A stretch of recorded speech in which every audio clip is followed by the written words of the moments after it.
We focus on history,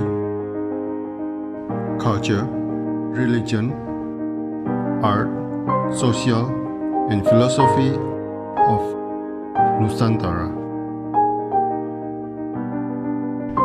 Here, in the presence of Nusantara, we were made to be forgotten about the goodness of ourselves. Because negativity seems to be more interesting for us. Now, I'm Sutoyo Raharto and friends assist you to remind you, to awaken you that we still can find the gems of Nusantara. They are the great sights of Nusantara.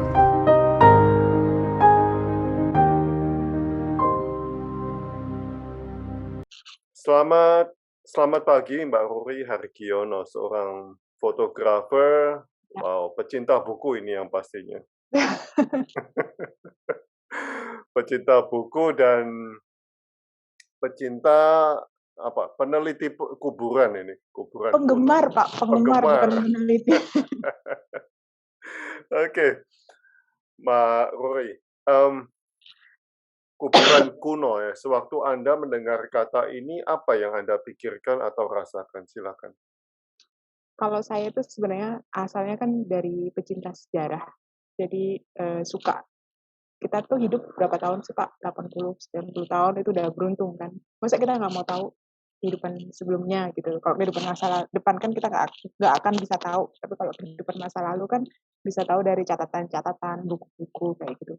Nah itu penambah pengetahuan buat saya tuh. Saya seneng belajar anaknya. Terus tiap kali terus ngelihatnya pertamanya ke bangunan kuno, Pak. Bangunan kuno kok bagus ya, ngebayangin orang-orang yang ada di situ gini-gini dulu seperti apa gitu. Terus lama-lama kok merembetnya ke kuburan gitu, ke kuburan dan kebetulan ya memang dari dulu menikmati sih di kuburan itu ngobrol sama penggali kubur, sama ya ngobrol bagaimana terus lama-lama menikmati bentuk-bentuknya karena saya suka motret. Jadilah saya abadikan bentuk-bentuknya itu karena menurut saya klasik banget gitu loh, vintage banget gitu di mata saya gitu. Terus dari situ ngelihatnya pokoknya intinya terus ketemu sama si Denny lama kok sama-sama suka ke kuburan gitu di komunitas. Saya kan ikut komunitas sejarah di Jakarta gitu. Terus ketemu Denny, lu juga suka ke kuburan gitu. Ya udah bareng aja gitu. Nah, sama dia tuh makin jadi gitu loh untuk hobi ke kuburan ini, apalagi saya sama dia lulusan sastra Cina UI yang tiap kali ke kuburan ke Bongpai itu selalu diajarin cara bacanya gitu. Makin lah gitu sama dia, makin seneng. Terus tiap kali pulang dari kuburan kami berdua tuh merasa tambah pinter gitu. Ternyata dari kuburan pun nggak cuma seremnya gitu. Kalau orang nyari seremnya, kalau kami nyari sejarahnya, nyari bentuknya, mengagumi bentuknya gitu. Kok bisa orang bikin kayak gini zaman dulu gitu. Kayak good. Terus yang ada bakal bikin tambah kagum, misalnya yang di Museum Taman Prasasti itu kan kuburan Belanda. Dia itu kuburan bertema Eropa tertua di dunia, Pak. Di dunia loh, bukan di Asia doang. Di dunia karena dari 1789 kalau nggak salah, 176, pokoknya abad 18. Belanda atau apa itu? Belanda. Belanda. Sama Eropa ya, kuburan Belanda. Dan di situ ngelihat patung-patung apa itu, bayangin, wah ini zaman dulu bawanya gimana ya dari Belanda itu, tekniknya seperti apa gitu loh. Kok bisa utuh sampai Indonesia, sampai Batavia waktu itu, kok bisa utuh sampai sini kayak apa gitu loh. Padahal berbulan-bulan ada di kapal dengan teknologi terbatas saat itu, kok bisa kayak gitu-gitu yang bikin tambah kepo. Kalau istilahnya kami berdua tuh keponya kebangetan gitu loh untuk sejarah, apalagi sejarah kuburan. Nah, makin ngeluyur, makin belusuan, makin nemu banyak hal yang mungkin orang belum tahu gitu. Misalnya waktu itu kita nemu nggak sengaja di makam Selipi Petamburan itu nemu makamnya orang Eropa Timur gitu. kok orang Eropa kalau orang Belanda itu kan biasa gitu ada di Indonesia saat itu di Batavia. Kok ini orang Eropa Timur? Begitu kita googling orang Kroasia, tapi Kroasia zaman itu masih masuk Yugoslavia kan. Nah, terus ada teman kami yang email ke kedubes Kroasia, nggak dibalas sih, tapi kita ngasih tahu gitu kalau ada kami nemu kuburan ini gitu. Terus kemarin saya iseng lagi, googling lagi ternyata itu bahasa Bosnia. Nah, saya lagi mau email ke kedutaan Bosnia nih, mau info. Ada nggak informasi soal ini? Soalnya beliau itu lahirnya di sana, perempuan lagi. Oh. Perempuan dan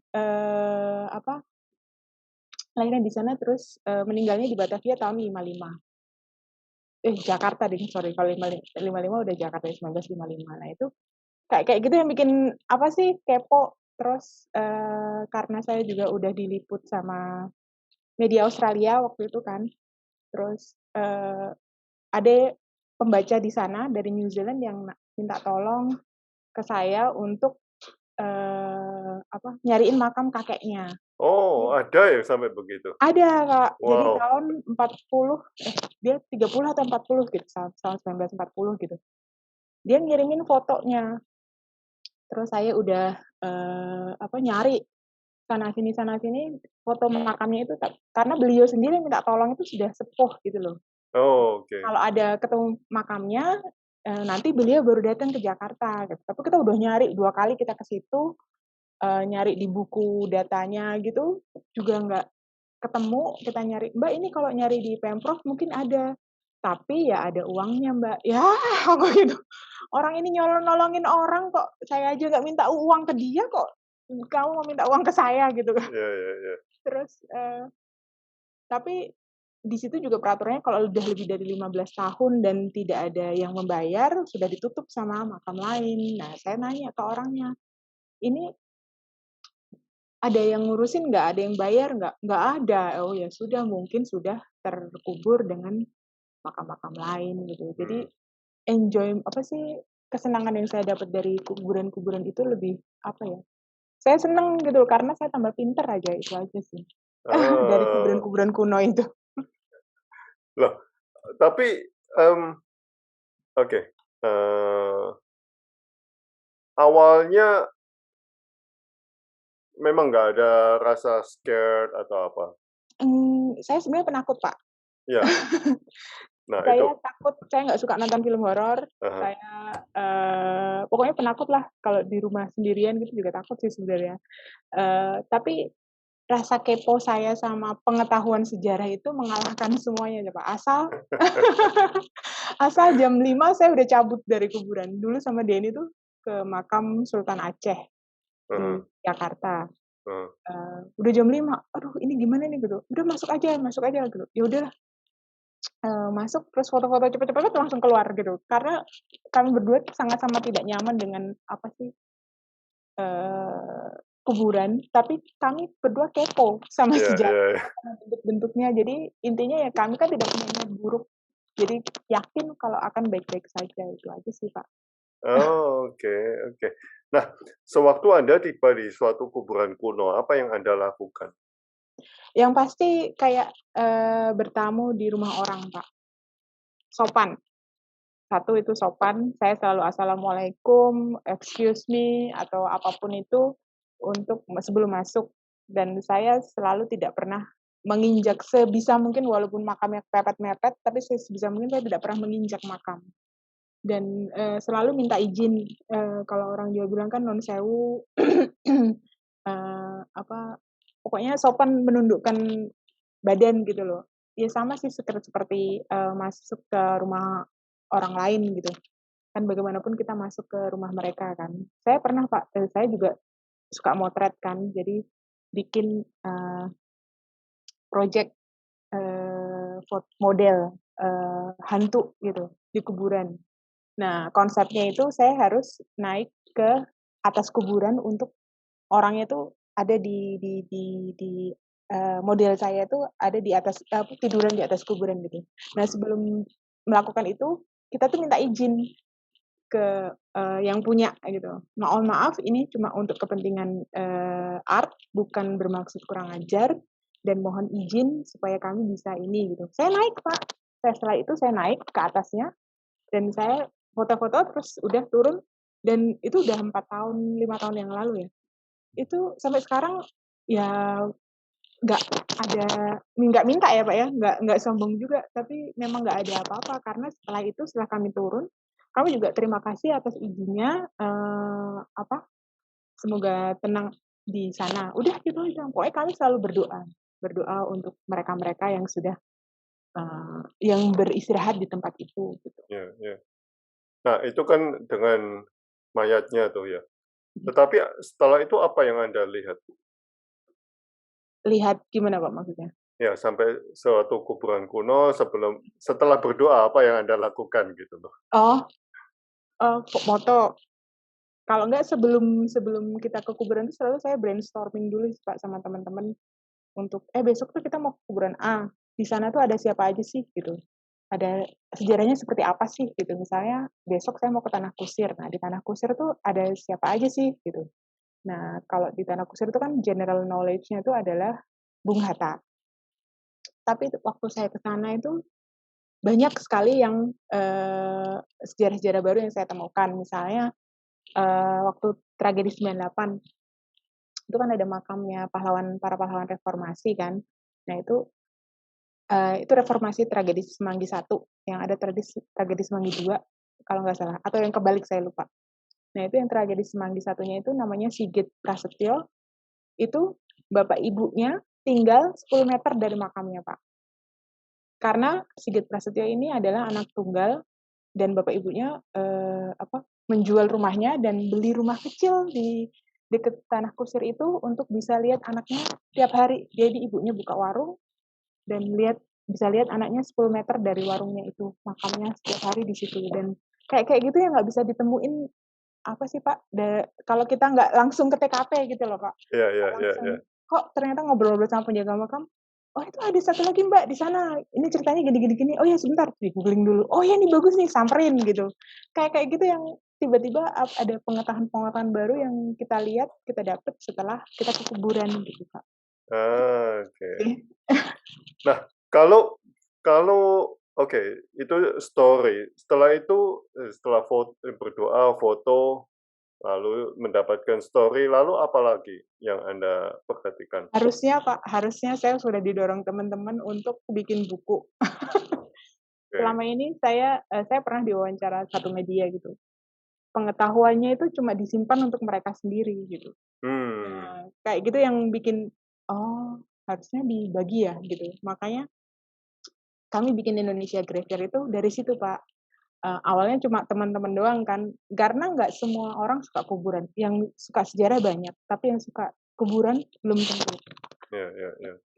Jadi tapi ternyata di luar itu kok responnya bagus gitu loh. Orang-orang itu malah justru saya nggak kenal juga tuh siapa gitu. Dari mana dia tahu soal kami gitu.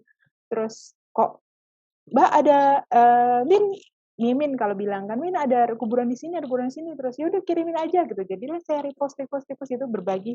Jadi Instagram itu saya bikin untuk istilahnya berbagi soal pengetahuan makam tua gitu. Dan ternyata responnya banyak gitu loh. Ya, ya, ya. Nggak cuma di Indonesia aja tuh. Ada beberapa yang dari luar juga kontak kami untuk kirim-kirim foto atau sharing foto gitu, apapun sih gitu. Oke. Nah, Mbak Ruri, saya pernah dengar ada satu orang yang bisa melihat bentuk kuburan itu, entah dia karena sakit, entah dia karena jadi bentuk kuburan itu tergantung dari kondisi waktu dia meninggal. Oh, Pernah tahu itu? ada beberapa bentuk kuburan sih Pak, tapi saya nggak tahu ya kalau kondisinya. Kemarin yang saya lihat terakhir itu, kalau saya juga udah posting di Indonesia Graveyard itu adalah bentuknya mobil. Karena Mobil. karena meninggal pas kecelakaan, kayaknya pembalap deh beliau itu. Pembalap, Oh. terus meninggal pas lomba gitu sepertinya, atau latihan saya nggak tahu. Itu Mhm. bentuknya seperti mobil. Nah, kalau bentuk-bentuk itu ada beberapa sih yang saya tahu Pak, tapi di luar negeri ya, kayak Mhm. Nah, ya itu tadi mobil, motor, terus rumah kecil, tergantung sih Pak, kayak gitu, apa ya, kalau meninggalnya pas apa gitu saya juga baru tahu sih, atau mungkin background-nya dari yang meninggal itu juga bisa kan Pak. Iya Jadi iya, betul. dia pembalap atau apa gitu. Sosial status, Iya, ya. betul. Nanti kalau saya udah dapat orangnya, saya kabarin. Siap Pak, Iya, soalnya mestinya cocok ya. terima kasih. Nah, Mbak Ruri, dari kuburan Cina, Belanda, Arab, Nusantara, keunikannya apa saja, Mbak? Masing-masing unik ya Pak ya? Nah, ini Kanjeng Nuki masuk ini. Oh Eee, ya, itu siap. kan temennya Kanjeng Nuki, yang tapi dia aja sendiri nggak kenal, Oh, ya. Tapi dia tahu pernah ada yang bisa melihat bentuk itu. oke. Oke, kembali ke pertanyaan saya. Dari kuburan Cina, Belanda, Arab, Nusantara, keunikannya apa saja? Silakan. Kalau keunikannya masing-masing punya keunikan sendiri ya Pak ya. Saya sekali lagi saya cuma pengamat ya Pak ya, penggemar doang bukan ahli di sini. Yang saya tahu, nggak tahu ya kalau orang Tionghoa semakin ke sini kayaknya kalau untuk menunjukkan status sosialnya dengan makam yang megah-megah. Ada lagi yang sudah menujunya ke kremasi gitu kan. Terus kalau makam Belanda itu, kalau di sini kan udah cenderung kuno ya karena nggak banyak orang yang orang Belanda yang nggak dimakamkan di sini. Kalau Nusantara mungkin ada orang yang lebih tahu soal itu. Kalau kalau saya sih kagum dengan simbol-simbolnya. Banyak sekali kan ada simbol bintang bulan, terus ada simbol huruf Arabnya atau huruf Jawanya, itu kan macam-macam itu maknanya. Mhm, Dan kebetulan di Jogja ini saya punya temen namanya Emir, dia bisa baca huruf Arab Pegon dan huruf Jawa kuno. mhm, Jadi tiap mhm. kali kami ke kuburan dia terjemahin itu. Dan itu Mmm, menyenangkan gitu loh untuk saya bisa dapet, oh ini ada ilmu lagi, ada ilmu lagi. Jadi terus ada juga yang di Sumba. Saya kebetulan pernah ke sana, itu juga kuburannya kuburan batu kan. Bagaimana tuh bentuknya kotak gini, terus kalau ada yang terus ada pintu kecil gitu. Kalau ada iya, orang meninggal dimasukin, terus ditutup. Terus mhm. nanti berapa tahun dan rumah letaknya di depan rumah, Pak. Oh, oke Iya, oke. letaknya di depan rumah. Terus nanti kalau ada anggota keluarga yang meninggal, jadi yang di dalam itu pintunya dibuka lagi, terus yang di dalam digeser ke kanan atau ke kiri, yang baru dimasukin gitu. Jadi sistemnya Mmm, seperti itu gitu. iya Dan iya. semuanya ada di depan rumah. Oh oh, Tradisinya seperti itu. Jadi kagum sih sama tradisi-tradisi yang diwujudkan dalam salah satunya kuburan-kuburan ini. Apalagi Jawa sangat memegang tradisi itu ya. Jadi kalau kalau Jawa ya itu balik lagi ke simbol-simbolnya itu ya Pak yang bikin keren. Jadi ada ini strata tertentu, ini ulama atau apa gitu yang bikin ada simbolnya. Saya di nah, Jogja, Pak. Kanjeng Nuki di Solo. Saya saya di Jogja, Pak. Nah, Mbak Ruri, Kak, itu kan kalau satu kuburan itu kan bisa banyak ya. Ya, ada banyak satu komplek itu bisa banyak kuburan. Yang mana yang Anda pilih duluan gitu loh? Apa Anda foto semuanya begitu? Saya tipenya Untuk apa melihat aja, Pak. simbol-simbol itu Makin kuno, makin seneng.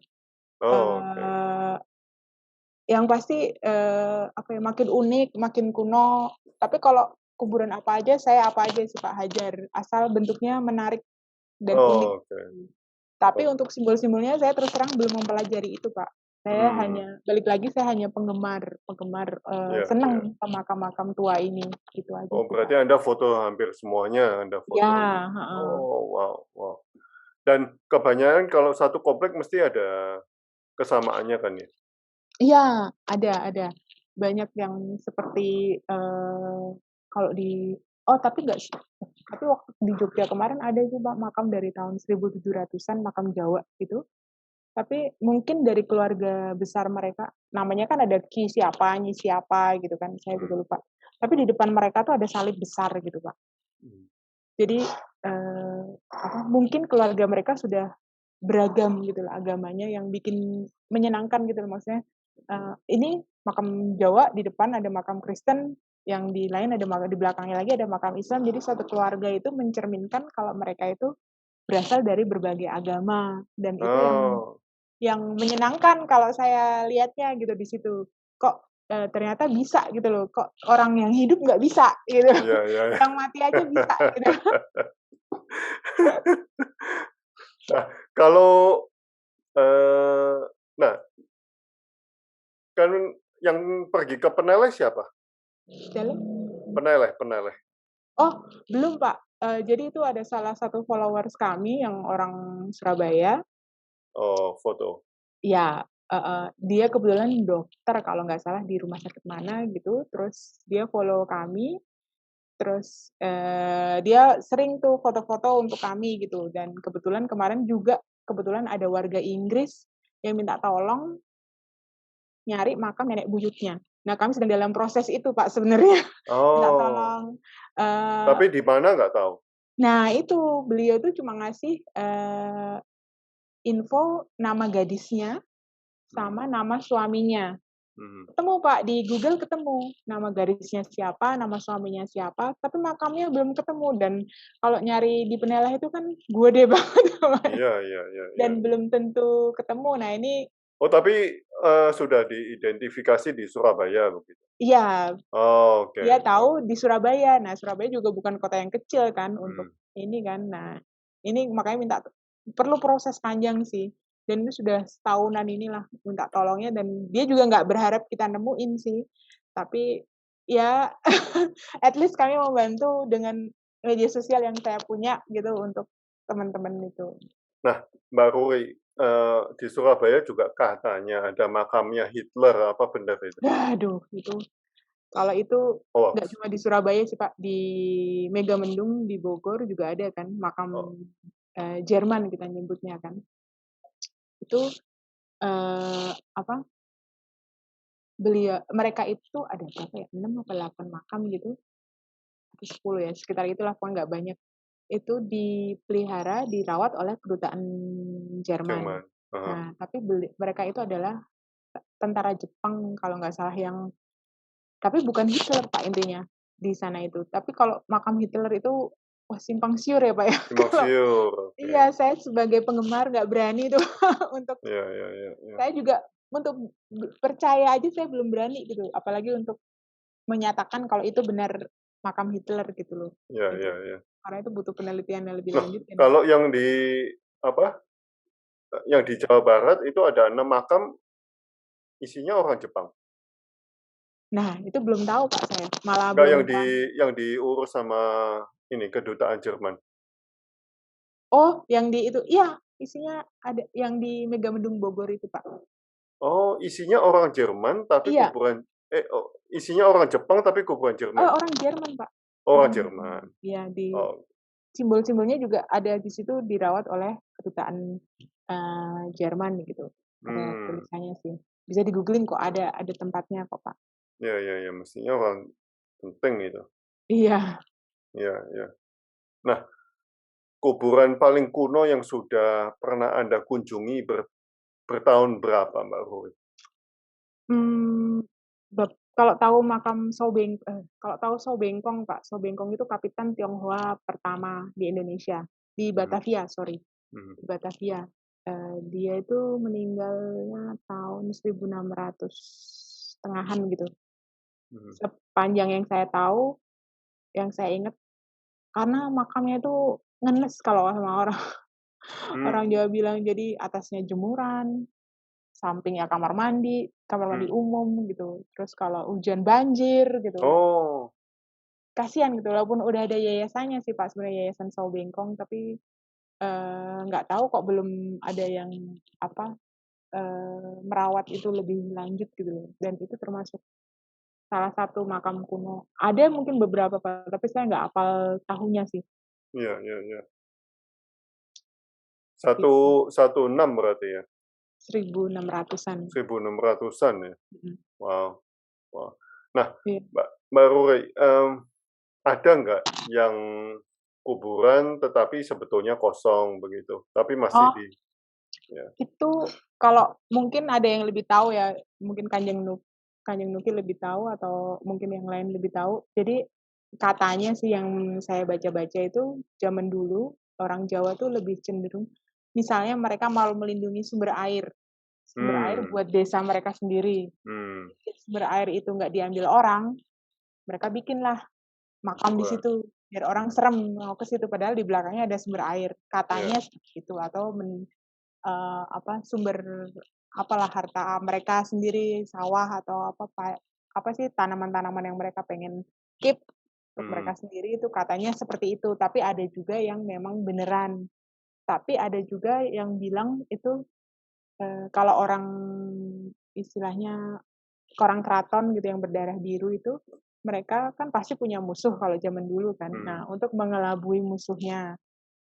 Jadi kalau kayak di Jogja ini ada misalnya ada Raden Bondan Kejawen. Itu dia punya 2 atau 3 makam kalau nggak salah, 3 makam. Yang satu ada di Jogja, satu ada di Grobogan, satu lagi di saya lupa di mana. Pokoknya ada 3. Nah, kayak gitu kita nggak tahu siapa yang mana yang makamnya beliau itu gitu. Ya, ya, ya. Karena yang tahu adalah orang kepercayaannya dulu dan namanya orang kepercayaan walaupun majikannya sudah meninggal dia nggak akan kemana-mana itu rahasianya kan gitu. Ya, ya. Ada beberapa sih Pak kalau di Jawa itu ada juga yang kemarin Ki Ageng Mangir itu Mhm. juga ada 2 Pak makamnya satu di Kota Gede bareng para raja-raja satunya ada di Godean Hmm. di Jogja juga kayak gitu ya itu balik lagi orang kepercayaannya itu sih yang untuk mengelabui musuh atau untuk menjaga martabat majikannya, orang tersebut yang meninggal dalam tragedi misalnya atau dalam apa kayak gitu. Banyak sih Pak, ada beberapa tempat di Jogja, di Nah, Jawa.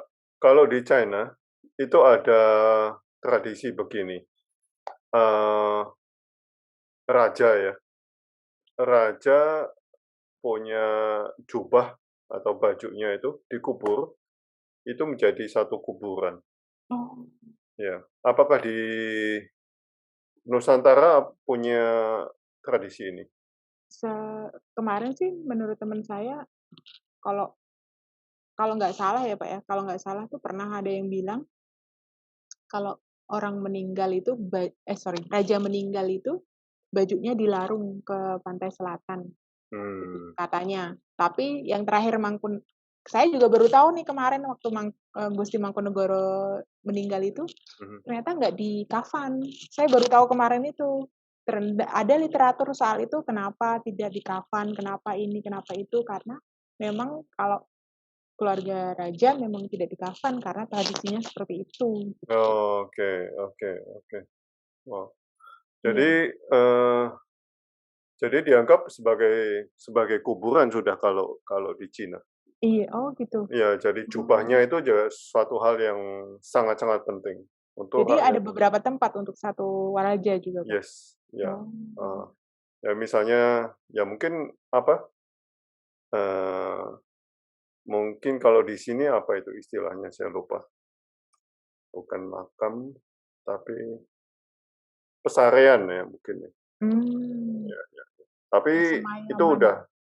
udah menjadi satu hal yang sangat penting Oh, seperti kuburan sudah, oke. dan ritualnya juga seperti kuburan.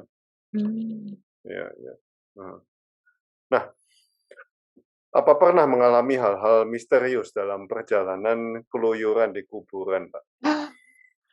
Kebetulan saya tidak berbakat dalam tidak punya bakat, Pak, soal itu, Pak. Waktu itu pernah sih ada temennya temen, "Baru deh kalau ke kuburan aku ikut dong, aku Mhm. punya kemampuan indigo." Terus saya bilang, "Oh makasih, nggak usah sama saya, silakan sama teman lain." Kalau ada orang, "Weh demen ini," saya malah nggak jadi ke kuburan nanti. Oke. Saya orangnya penakut. Kalau dikasih tahu malah takut, mendingan orang yang nggak tahu kan, Pak. Kita Ya, ya, saya ya. nggak tahu apa-apa untuk belajar gitu, daripada saya tahu terus nggak jadi belajar kan jadi nggak jadi pinter gitu. Iya.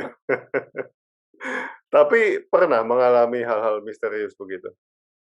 Baru sekali sih, Pak, tapi itu juga, bukan hal yang serem gimana gitu, waktu itu saya ke makamnya keluarga Pakualam. Oh. di Jogja, ya di depan Pakualan itu ada satu penjaganya gitu kan. Terus pas baru masuk kok bau bunga gitu, bau kembang gitu. Terus saya nanya, Pak, ada yang habis nabur bunga ya? Sorry, bau dupa, sorry. Ada yang lagi bakar menyan ya, Pak? Nggak ada, Pak, nggak ada orang di sini. Waduh, cuma itu doang sih, Pak. Yang lain belum tuh. Ya sudah, terus saya sama teman-teman ya udah, yang penting kita niat baik gitu di sini, nggak ngapa-ngapain, nggak bau dupa juga nggak apa-apa. Udah assalamualaikum tadi udah sopan gitu kan. Dan balik pun selalu pamit juga baik-baik gitu. Jadi nggak ini sih, Pak. Baru sekali itu, tapi nggak yang serem gimana gitu. Oke, oke. Juga ada pernah kalau di Jakarta itu ada makam namanya Pangeran Wiraguna. Itu katanya asal usulnya kata Ragunan.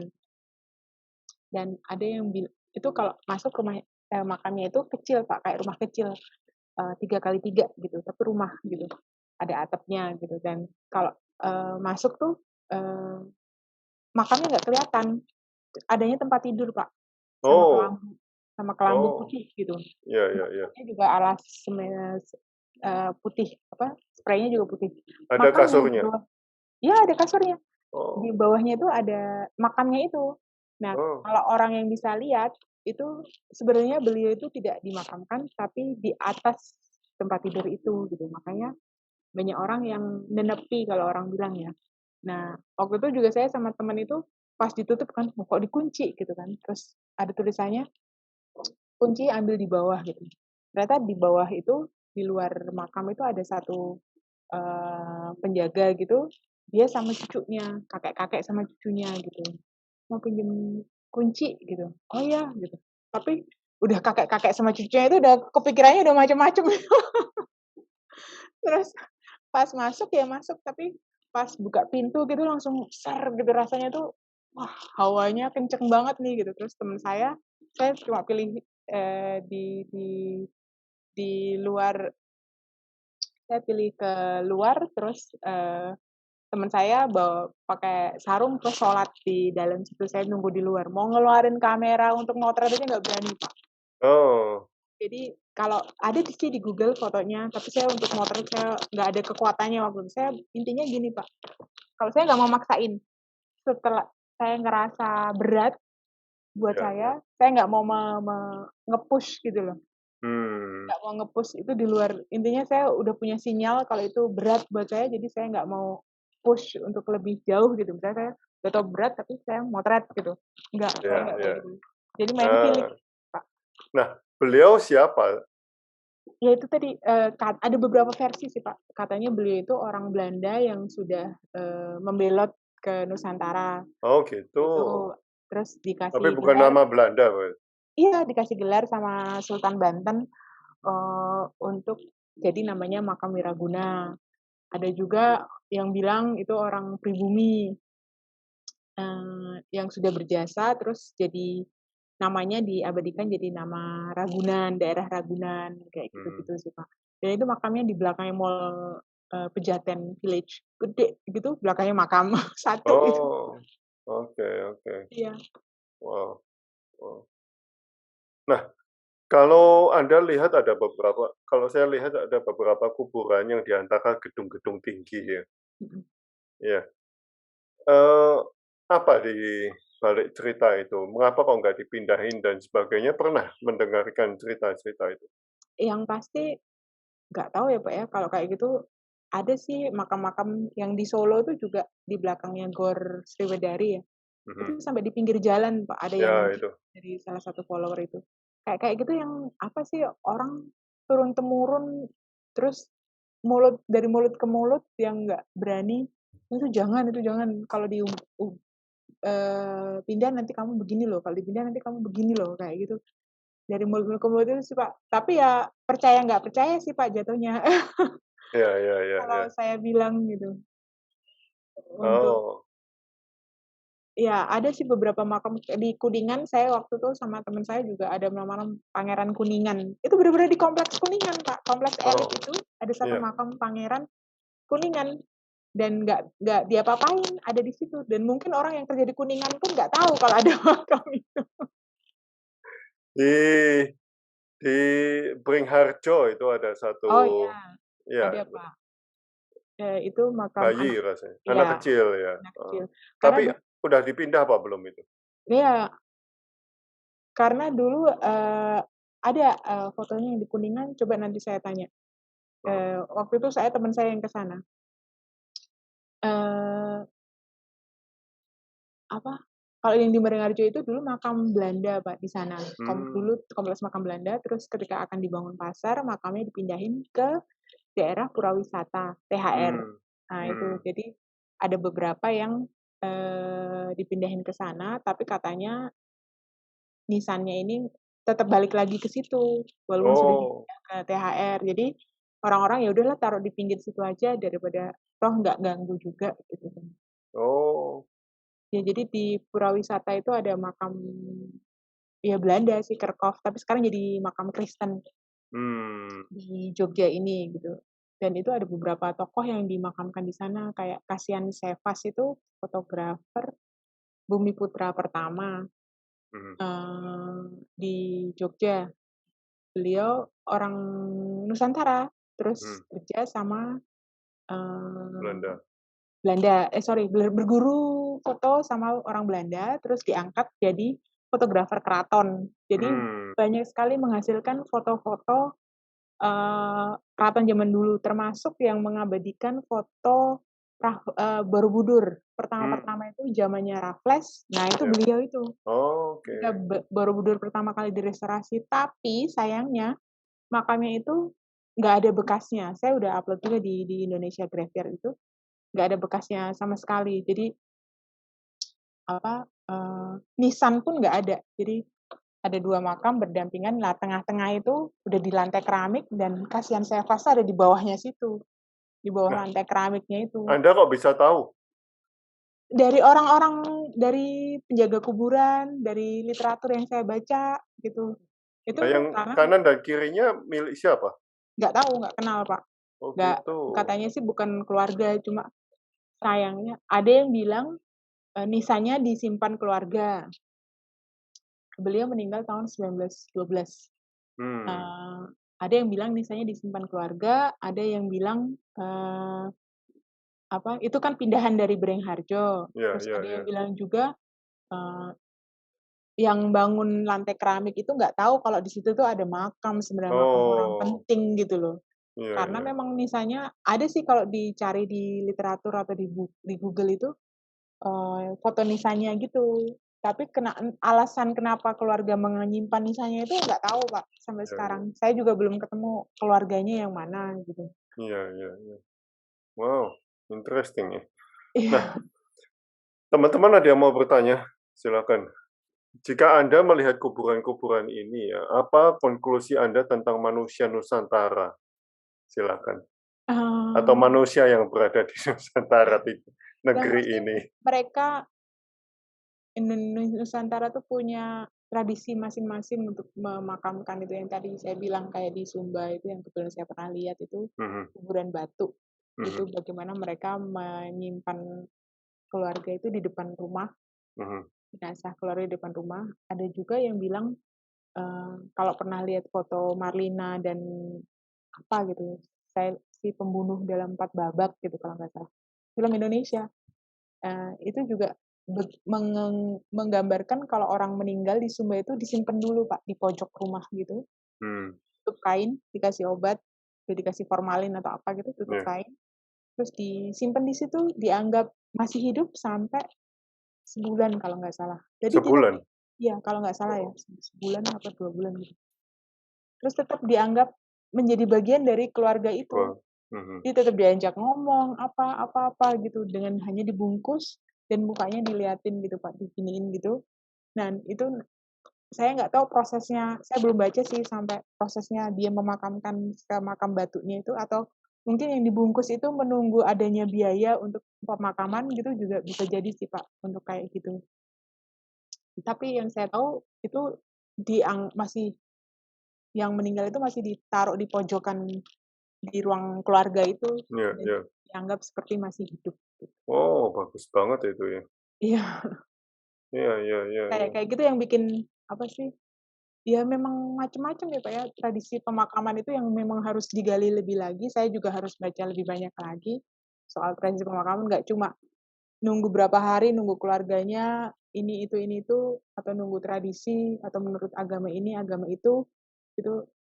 Tapi yang ya mereka masih memegang tradisi ini yang lebih menyenangkan sih kalau menurut saya, Mhm mhm. Iya. bagaimana mereka hebat melestarikan, tradisi pemakaman yang unik-unik ini di Ya, Indonesia. Anda harusnya bikin apa, ambil satu tesis lagi tentang Harusnya eh, kemarin, Pak, itu waktu saya kuliah S2 kemarin, "Kamu kenapa sama dosennya, kamu kenapa nggak nulis soal kuburan?" "Lah, Pak, saya kuliah komunikasi, gimana mau nulis soal kuburan? Komunikasi sama arwah, nggak mungkin." "Oh, iya ya, ya udahlah nanti kamu kuliah lagi aja." kan bisa dari ini, komunikasi dari simbol-simbol itu kan bisa. Iya, tapi waktu itu udah mepet sih, Pak. Terus Oh, tetap tesis komunikasi komunikasi saya tetap berbau sejarah sih, Pak, tentang Bung Karno waktu itu.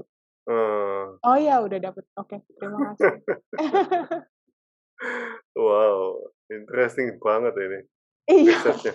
Nah, tapi Indonesian apa, graveyard ini siapa yang, eee, siapa yang bergabung di dalamnya, Mbak?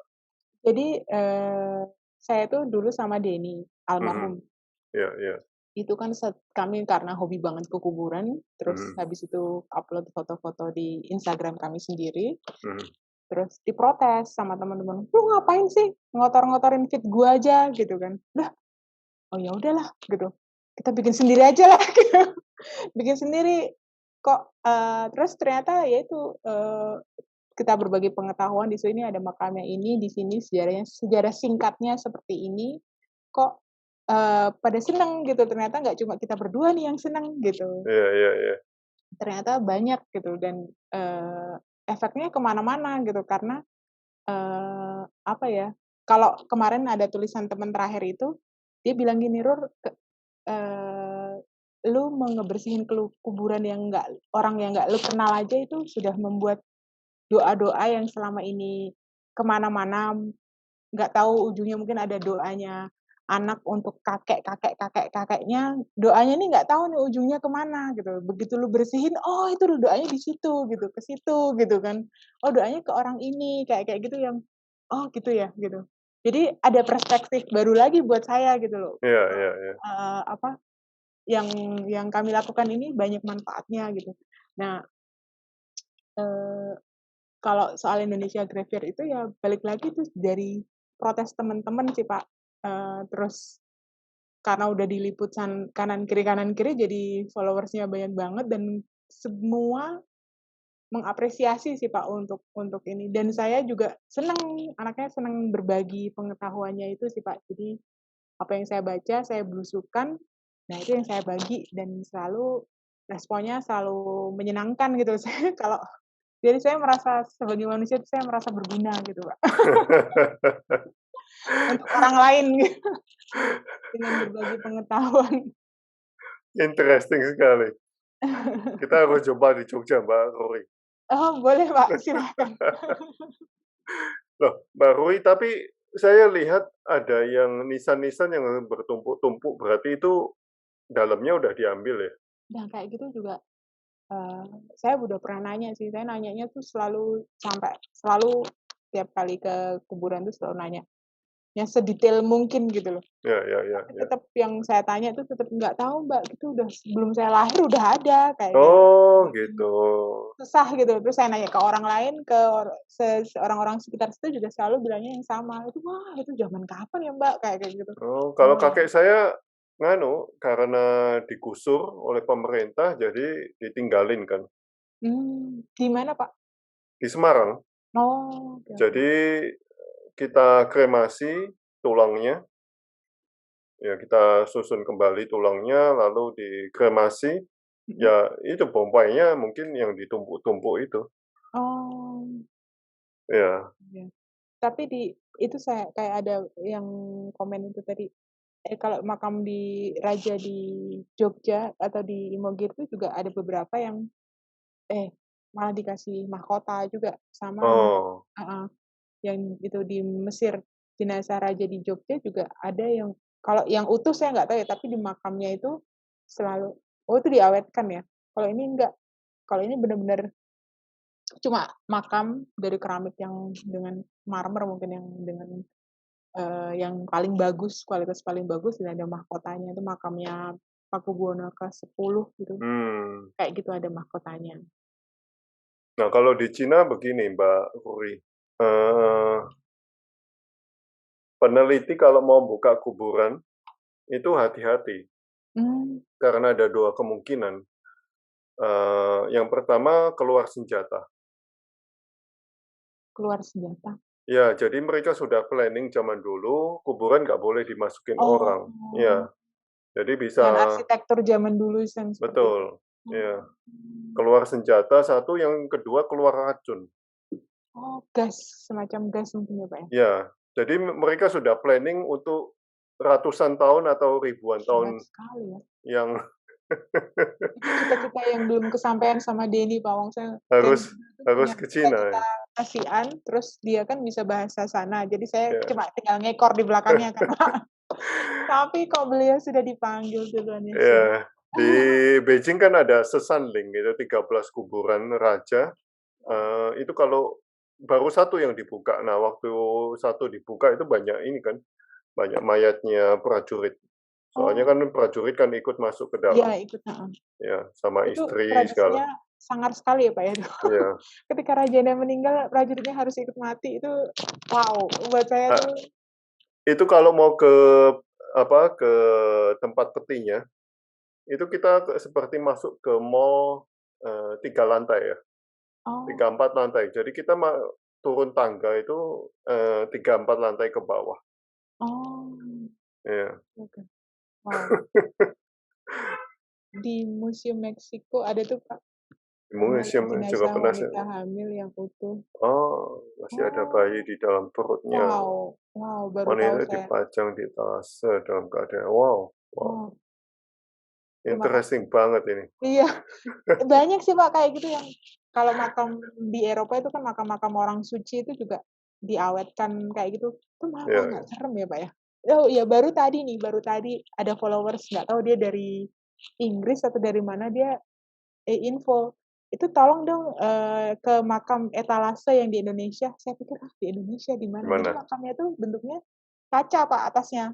Jadi bisa lihat jenazahnya, dan jenazahnya itu posisinya duduk Pak. Posisinya duduk, dan saya udah cari literaturnya gitu.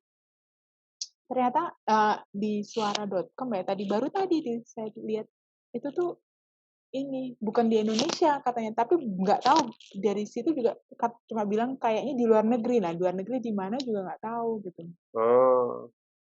Oke. Itu menarik sih.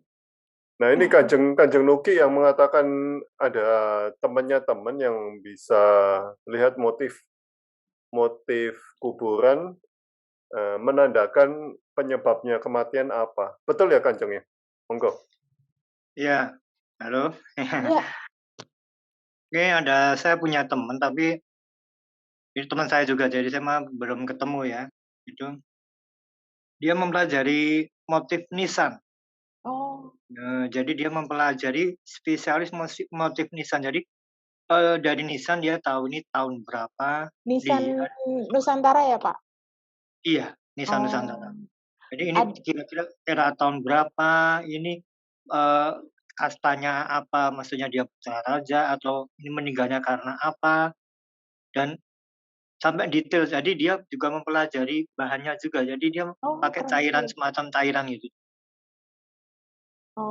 Ada sih Pak di Surabaya atau Sidoarjo gitu kalau nggak salah. Itu ada orang NU namanya Mas Lutfi. Dia orang, kalau di kalangan NU itu nyebutnya sarkup, sarjana kuburan. Nah itu dia juga meneliti hal yang kayak gitu. Dia sempat ngeluarin buku kalau nggak salah tentang motif-motif dan khusus makam Islam Nusantara ya Pak ya. Nah itu saya belum baca bukunya sih, tapi menurut saya itu menarik. Dia juga meneliti tentang ini dari tahun berapa. Tapi kalau sampai penyebabnya apa itu lebih keren lagi sih. Kalau beliau itu baru sampai tahun berapa, motif dari Jadi dia semacam punya kayak apa ya, insting juga gitu. Jadi ini Oh, dipegang gitu, ini meninggalnya karena apa, terus dia, oh ini wah, kira-kira tahun berapa. Wah itu itu waduh. itu sampai jadi kalau dia lihat batu nisan gitu, dia langsung berhenti, ini kasihan banget ya ini. Ini seperti itu. Oh, Dari batu nisan itu ya, yang ngunjungi itu ya, yang apa itu, kalau di kayak kayak kijing itu kan ada kayak kupingannya itulah, itunya yang dia pelajari. oh. Kalau Adek pernah ke makam Mangkurat Agung di Tegal? Belum, Pak, pengen juga. Oh gitu. Itu dulu nggak ditutup ya, jadi setiap tahun dibuka, tapi tahun 50-an kemudian permanen ditutup, Oh, karena kuku dan rambutnya itu iya, masih tumbuh. masih tumbuh kan, Pak. Jadi setiap tahun ada tradisi untuk memotong seperti itu. Sampai sekarang emang masih tumbuh, Pak? Enggak, dari tahun 50-an udah ditutup permanen, Oh, karena untuk menghindari musrik dan lain sebagainya. Oh, hmm. tumbuh terus keluar dari mana, Pak? Jadi itu cuma ditutup seperti kaca, seperti kayak nggak permanen. Jadi setiap tahun itu dibuka, Oh, terus oke. kita menunduk masuk gitu, kukunya dipotong, rambutnya dipotong, jadi misalnya dilarung di Hmm. pantai selatan. Saya cuma ke makamnya wanita yang sangat dicintai oleh Hamengkurat I itu, Pak. Ah, Di namanya iya, Ratu Ratu Mas Malang, Malang. Iya, Ratu Ratu Malang, Malang. Gunung Kelir Waktu ya. itu Mhm. iya, waktu itu, kalau ceritanya itu kan saya juga lihat sih, Pak, makam yang harusnya diperuntukkan buat Ratu Malang, Iya, tapi Ratu Malang tuh memilih bersama, suaminya, mhm. Ki Dalang Dalang Mas. Panjang Mas. Dalang Panjang Mas itu. Iya, Kalau Pak Sutoyo belum tahu, jadi ceritanya itu, eee, Ki Ageng Ratu Malang ini Amangkurat Raja Amangkurat ini naksir istri orang gitu loh, Pak. Oh, oke, oke. Jadi diundang istrinya Dalang. Jadi sedalangnya diundang ke istana bersama pasukan bersama apa sih, Orang Bono. ya itu anak buahnya gitulah. Terus semuanya diracun, kecuali yang perempuan ini dan ratu ini sudah hamil dalam keadaan kondisi hamil 2 bulan atau nggak salah. Tapi ratunya ini sangat patah hati lah suaminya meninggal walaupun tahu dia ditaksir raja tapi beliau tetap setia sama suaminya. Terus akhirnya bunuh diri Ratu Malang ini dan Amangkurat tuh sangat patah hati ketika Ratu Mas Malang ini meninggal dan dia dibikinin satu halaman gitu untuk makamnya Ratu Mas Malang ini dan sementara suaminya tuh di Dalang Panjang tuh di bawahnya gitu loh, Pak. Di Oh, bawahnya. Jadi beda level lah iya, istilahnya iya, gitu. iya, iya, iya. Nah, tapi di makam yang untuk Ratu Mas Malang ini tiap hari mengeluarkan air, Pak. Oh, Kayak sendang gitu loh, iya, air. iya, iya. 7 hari ditungguin Ratu Raja ini nungguin jenazahnya Ratu Malang ini selama 7 hari. Di situ Iya. terus diciumin apa-apa itu di situ. Kok air ini nggak berhenti-berhenti keluarnya, bahkan sampai sekarang masih ada tuh airnya. Kolamnya gitu, kolam Iya, iya. alami itu. Terus Endang akhirnya Moyo namanya. terus sebagai tanda kalau Ratu Mas Malang ini tidak mau dimakamkan di atas, maunya di bawah bareng satu kompleks sama suaminya dan Oh. anak-anak buahnya itu. Oh, wow. Simbol-simbol kayak gitu loh, Pak, yang menyenangkan kalau ke kuburan itu, Pak. Nah, ini sama hobinya sama Kanjeng Nuki ini. Kanjeng Nuki ini Iya, juga hobinya luar biasa ini. iya, sangat menyenangkan kalau pokoknya pulang dari kuburan itu saya selalu, "Oh, tambah pengetahuan lagi, oh, tambah pengetahuan lagi," gitu. Loh, Semakin Kanjeng Nuki dari Kesultanan kok ya? Dari Kasunanan. Kasunanan oh, ya, betul ya? Kesunanan. Iya. Oke. Kalau Ini di Bu belakang saya ini Kusmawati dari fotonya PB10. Oh, iya Ini di iya. belakang ini. kalau Bu Kusmawati dari Mangkunegoro. Waduh, oh iya, Iya, ini Sukmawati. kula nuwun. Kusmawati. Ini Bu Kusmawati ada di sini. Oh gitu, Oh, dari Mangkunegaran. Jen Iya, jen iya, jen, iya, iya. rayu. nggih, Bu.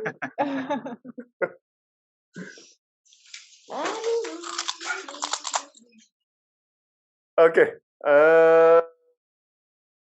terima kasih Mbak Ruri atas waktunya. Iya, sama-sama, Pak. Senang Ya, juga bisa berbagi dan dapat pengetahuan juga dari Kanjeng Nuki. dan Ibu Waduh. Kusmawati, Pak Kita Sugiono. jumpa lagi di sosial Iya. media nih. Siap. Terima kasih, Silahkan. Mbak Ruri. Iya. Terima kasih, Kak Terima Jonoki. kasih. Ya, terima Terima kasih, kasih Bu Kusmawati. semuanya. Ayo. Sehat-sehat selalu. Ya.